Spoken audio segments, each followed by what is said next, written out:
ಬಿಡದಿಯ ಬೈರಮಂಗಲ ಗ್ರಾಮದಲ್ಲಿ ಜಿಬಿಎ ಭೂಸ್ವಾಧೀನ ವಿರೋಧಿಸಿ ರೈತರು ನಡೆಸುತ್ತಿರುವ ಧರಣಿಗೆ ಬೆಂಬಲ ಘೋಷಿಸುವುದಲ್ಲದೆ ಜಿಬಿಎ ಭೂಸ್ವಾಧೀನ ಪಡೆದುಕೊಳ್ಳಲು ಹೊರಟಿರುವ ಭೂಮಿಗಳ ರಿಯಾಲಿಟಿ ಚೆಕ್ ನಡೆಸಿ ಮಾತನಾಡಿದ ಜೆಡಿಎಸ್ ಯುವ ಘಟಕದ ಅಧ್ಯಕ್ಷ ನಿಖಿಲ್ ಕುಮಾರಸ್ವಾಮಿ ಅವರು, ಮಣ್ಣಿನ ಮಗ ಎಚ್.ಡಿ. ಕುಮಾರಸ್ವಾಮಿ ಅವರ ಮಗನಾಗಿ ನಾನು ನಿಮಗೆ ಮಾತು ನೀಡುತ್ತಿದ್ದೇನೆ. ಇಂದಿನಿಂದ ಇದು ನಿಮ್ಮ ಹೋರಾಟ ಮಾತ್ರವಲ್ಲ, ನನ್ನ ಹೋರಾಟ.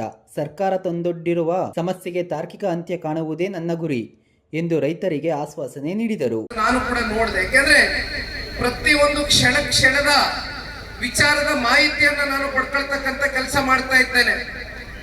ಅಲ್ಲಿ ಒಬ್ಬ ರೈತ ಮುಖಂಡರು ಹಿರೀಕರು ಹೇಳ್ತಾರೆ, ಕುಮಾರಣ್ಣ ಅವರು ಈ ಪ್ರಾಜೆಕ್ಟ್ ನ ಕನಸಿನ ಕೂಸು ಕುಮಾರಣ್ಣ ಅವ್ರದ್ದು ಅಂತಕ್ಕಂಥದ್ದನ್ನ ಇವತ್ತೇ ತಲೆ ಕಟ್ಟಲಿಕ್ಕೆ ಹೊರಟಿದ್ದಾರೆ ಇಂದಿನ ಸರ್ಕಾರದ ಕೆಲವೊಂದಷ್ಟು ಜನಪ್ರತಿನಿಧಿಗಳು. ಆ ರೈತ ಮುಖಂಡರು ಹೇಳ್ತಾರೆ, ಕೃಷ್ಣ ಕಚೇರಿಯಲ್ಲಿ 3 ಬಾರಿ ಮುಖ್ಯಮಂತ್ರಿಗಳು, ಅಂದಿನ ಮುಖ್ಯಮಂತ್ರಿಗಳು ಕುಮಾರಣ್ಣ ಅವ್ರ ಜೊತೆ ಸಭೆ ನಡೆಯುತ್ತೆ. ಆ 3ನೇ ಸಭೆಯಲ್ಲಿ ಕುಮಾರಣ್ಣ ಅವರು ಹೇಳಿದಂತ ವಿಚಾರ ಜೊತೆಯಲ್ಲಿ ಒಬ್ಬ ರೈತ ಹಿರಿಯ ಮುಖಂಡರು ಹೇಳಿದಂತ ವಿಚಾರವು ಎರಡೂ ಕೂಡ ಒಂದೇ ಆಗಿರುತ್ತೆ.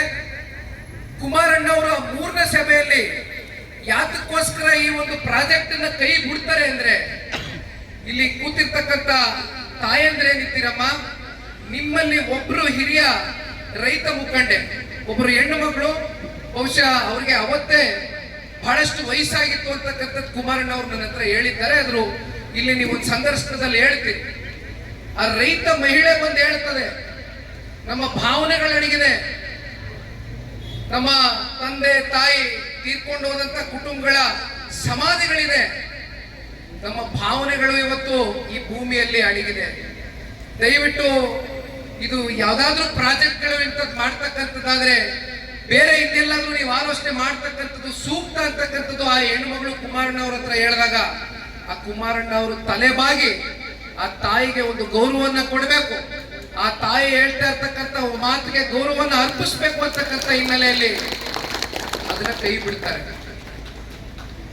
2018ರಲ್ಲಿ ಮತ್ತೆ 14 ತಿಂಗಳ ಕಾಲ ನಿಮ್ಮೆಲ್ಲರ ಆಶೀರ್ವಾದದಿಂದ ಕುಮಾರಣ್ಣ ಅವ್ರನ್ನ ಮುಖ್ಯಮಂತ್ರಿ ಮಾಡಿದ್ರು.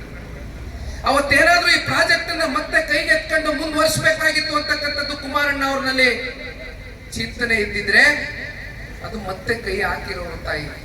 ದಯಮಾಡಿ ಅರ್ಥ ಮಾಡ್ಕೊಳ್ಬೇಕು ತಾಯಿ. ಜನತಾದಳ ಪಕ್ಷ ಆಗ್ಲಿ, ದೇವೇಗೌಡರ ಕುಟುಂಬ ಆಗ್ಲಿ, ಕುಮಾರಣ್ಣ ಅವರಾಗ್ಲಿ, ಯಾವತ್ತಿಗೂ ಕೂಡ ರೈತ ಪರ ಹೋರಾಟಗಳು, ರೈತ ಪರ ಚಳುವಳಿಗಳಲ್ಲೇ ನಮ್ಮ ಜೀವನ ಪರ್ಯಂತ ನಾವು ರಾಜಕೀಯವನ್ನ ಮಾಡ್ಕೊಂಡು ಬಂದಿದ್ದೇವೆ. ರೈತರಿಗೋಸ್ಕರ ಇರ್ತಕ್ಕಂಥ ಪಕ್ಷ, ರೈತರಿಗೋಸ್ಕರ ಉಸಿರಾಡ್ತಾ ಇರ್ತಕ್ಕಂಥ ದೇವೇಗೌಡರ ಕುಟುಂಬ. ದಯವಿಟ್ಟು ಈ ಸುಳ್ಳು ಮಾತುಗಳಿಗೆ ತಾವು ಯಾರು ಕೂಡ ಕಿವಿ ಕೊಡಬೇಡಿ ಅಂತ ಕೈ ಜೋಡಿಸಿ ಮನವಿ ಮಾಡ್ತೇನೆ. ಇವತ್ತು ನಾನು 2ನೇ ದಿನ ಹೋರಾಟಕ್ಕೆ ಕಾಲಿಟ್ಟಿದ್ದೇನೆ. ಇವತ್ತು ಯಾರು ಕೂಡ ಮನಸ್ಸುಗಳಲ್ಲಿ ಏನಾದ್ರೂ ಇವತ್ತಿನ ಹೋರಾಟ, ಇವತ್ತಿನ 26 ಗ್ರಾಮಗಳ ಭೇಟಿ ಇಲ್ಲಿಗೆ ಮುಕ್ತಾಯ ಆಗಿ ನಿಖಿಲ್ ಕುಮಾರಸ್ವಾಮಿ ಇಲ್ಲಿಂದ ಇಲ್ಲಿ ಇವತ್ತು ಶೋ ಕೊಟ್ಟಿ ಹೊರಡಕ್ಕೆ ಬಂದಿದ್ದಾನೆ ಅಂತಕ್ಕಂಥದ್ದು ನಿಮ್ಮ ಮನಸ್ಸುಗಳಲ್ಲಿ ಏನಾದ್ರೆ ದಯಮಾಡಿ ಅದನ್ನ ದೂರ ಇಡಿ. ಸರ್ಕಾರ ಯಾವ ರೀತಿ ಇದನ್ನ ವಾಪಸ್ ಹಿಂಪಡ್ಕೊಳ್ತಾರೆ ಏನೋ ಅಂತಕ್ಕಂಥದ್ದು ಬಹುಶಃ ನಮಗೂ ಅದ್ರ ಬಗ್ಗೆ ವಿಶ್ವಾಸ ಇಲ್ಲ, ತಮ್ಗಳಿಗೂ ಅವಿಶ್ವಾಸ ಕಳ್ಕೊಂಡಾಗಿದೆ. ಆದ್ರೆ ಕಾನೂನಿನ ಅಡಿಯಲ್ಲಿ ಕಾನೂನಾತ್ಮಕವಾಗಿ ನಮ್ಗೆ ಇರ್ತಕ್ಕಂಥ, ಸಂವಿಧಾನದ ಅಡಿಯಲ್ಲಿ ನಮ್ಗಿರ್ತಕ್ಕಂಥ ಒಂದು ಹೋರಾಟದ ಕಿಚ್ಚನ್ನ ದಯವಿಟ್ಟು ನಾವು ಯಾರು ಕೂಡ ಬಿಟ್ಕೊಡ್ತಾರೆ. ಸಾರ್ವಜನಿಕ ವಲಯದಲ್ಲಿ, ನಿಮ್ಮ ಮಾಧ್ಯಮಗಳಲ್ಲಿ, ಸಾಮಾಜಿಕ ಜಾಲತಾಣಗಳಲ್ಲಿ, ದೃಶ್ಯ ಮಾಧ್ಯಮಗಳಲ್ಲಿ, ಪತ್ರಿಕಾ ಮಾಧ್ಯಮಗಳಲ್ಲಿ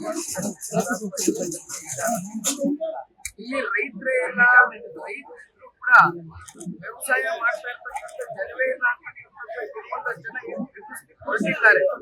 ಅದಕ್ಕೋಸ್ಕರ ನಾವು ಇವತ್ತು ಮಾಧ್ಯಮದ ಸ್ನೇಹಿತರು ಕೂಡ ಮನವಿಯನ್ನ ಮಾಡ್ತಾರೆ. ನಮ್ಮೆಲ್ಲರ ಜವಾಬ್ದಾರಿ ಇದೆ. ನಾನು ಪ್ರಾರಂಭದಲ್ಲಿ ಮಾತಾಡ್ಬೇಕಾದ್ರೆ ನಾನಾಗಿ ಮಂಜಣ್ಣವರಾಗಿ ಮಾತಾಡಿದ್ವಿ, ಇಲ್ಲಿ ರಾಜಕಾರಣ ಮಾಡ್ತಕ್ಕಂಥದ್ದಾಗ್ಲಿ, ರಾಜಕಾರಣ ಬೆಳೆಸ್ತಕ್ಕಂಥದ್ದಾಗ್ಲಿ ವೇದಿಕೆ ಅಲ್ಲ. ಇದು ರೈತರ ಬದುಕಿನ ಪ್ರಶ್ನೆ.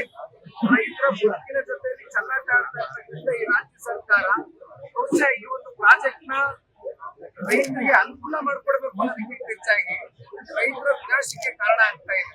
ಇದೇ ಸಂದರ್ಭದಲ್ಲಿ ಮಾಜಿ ಶಾಸಕ ಎ ಮಂಜುನಾಥ್, ಜೆಡಿಎಸ್ ಜಿಲ್ಲಾಧ್ಯಕ್ಷ ಎಚ್.ಸಿ. ಜಯಮುತ್ತು, ರಾಮನಗರ ತಾಲೂಕು ಜೆಡಿಎಸ್ ಅಧ್ಯಕ್ಷ ಸಬ್ಬಕೆರೆ ಶಿವಲಿಂಗಪ್ಪ, ಚನ್ನಪಟ್ಟಣ ತಾಲೂಕು ಜೆಡಿಎಸ್ ಅಧ್ಯಕ್ಷ ಗೋವಿಂದಳ್ಳಿ ನಾಗರಾಜು, ಬಿಡದಿ ಪುರಸಭೆ ಸ್ಥಾಯಿ ಸಮಿತಿ ಅಧ್ಯಕ್ಷ ದೇವರಾಜು, ಸದಸ್ಯರಾದ ರಾಕೇಶ್, ಹರಿಪ್ರಸಾದ್, ಮುಖಂಡರಾದ ಡಾಕ್ಟರ್ ಭರತ್ ಕೆಂಪಣ್ಣ, ನರಸಿಂಹಯ್ಯ, ಲಕ್ಷ್ಮೀಕಾಂತ್, ಬಿ ಉಮೇಶ್, ಬೋರೇಗೌಡ, ಕೃಷ್ಣೇಗೌಡ, ಭೂಹಿತ ರಕ್ಷಣಾ ಸಂಘದ ಅಧ್ಯಕ್ಷ ರಾಮಣ್ಣ, ಖಜಾಂಚಿ ನಾಗರಾಜು, ರೈತ ಮುಖಂಡರಾದ ಶ್ರೀನಿವಾಸ್ ರೆಡ್ಡಿ, ರಾಧಾಕೃಷ್ಣ, ಅಶ್ವಥ್, ಕೃಷ್ಣ, ಜಯಮ್ಮ, ಸುಮಿತ್ರ, ಭಾಗ್ಯ, ನಾಗರಾಜು, ಮಂಜುನಾಥ್, ಹೇಮಂತ್, ಜ್ಯೋತಿ, ಚೈತ್ರ, ರಾಮಚಂದ್ರ, ಗಿರೀಶ್ ಸೇರಿದಂತೆ ಇತರೆ ರೈತರು ಹಾಜರಿದ್ದರು.